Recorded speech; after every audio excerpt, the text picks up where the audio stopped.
newly appointed keepers would get tower rocks because nobody really wanted to go there much. And, it was either you like it or you leave. It was, the place, it had to be done. You go from supernumerary assistant keeper to junior assistant keeper to senior assistant keeper to principal keeper, and then on towers or rocks to islands to land, and as your career progressed. And then you did 28 days about, irrespective of bank holidays, Christmas or anything like that. No holidays as such. You were just paid to do 28 days out there, 28 days back. And if there was a delay in the relief because of adverse weather, the helicopter, one of the days of the boat reliefs, the boat couldn't get out because of the sea, then you'd have to stay, and your relieving keeper would be in the depot waiting around to come out until the weather conditions improved.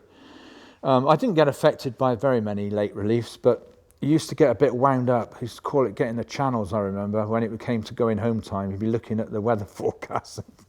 Is it going to be foggy? Is it going to be blowing a gale? They kept a Trinity House ship, or vessel, as it's called, in some of the ports. That's all the ports where there's a Trinity House office. And that ship is always there to take somebody out.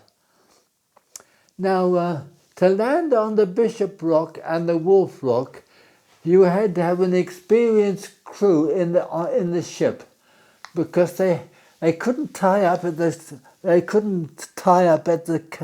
the lighthouse. They had to throw you a rope and you had to tie the boat up, and then you had a crane on the lighthouse, a portable crane, and you had to, each man who was landing had to put his foot in the noose and go up. Well, sometimes you got wet because the crew in the boat didn't have enough strength to hold you.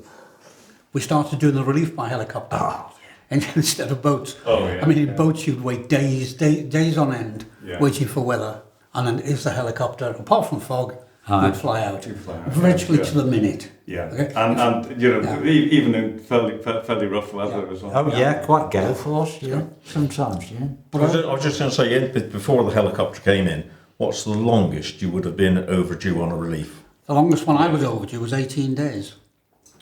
Yeah. And that was in Ireland. Yeah. There were 4 watches, and the first one, the early turn, was midnight to 4 in the morning. And then the main watch then was the morning one from 4 in the morning till midday. And then the afternoon watch, midday till 8. And then the evening watch was 8 till midnight. And the rotation was 3 days, as I remember. So you could start off then, you do basically 2 12-hour days and get 24 hours off. But if you took it from 4 o'clock in the morning, not midnight. So you could go from the morning watch, you'd start then, and then you'd be back on again after you'd finished at midday. You'd be back on again at 8 in the evening till midnight. That would be your first day done.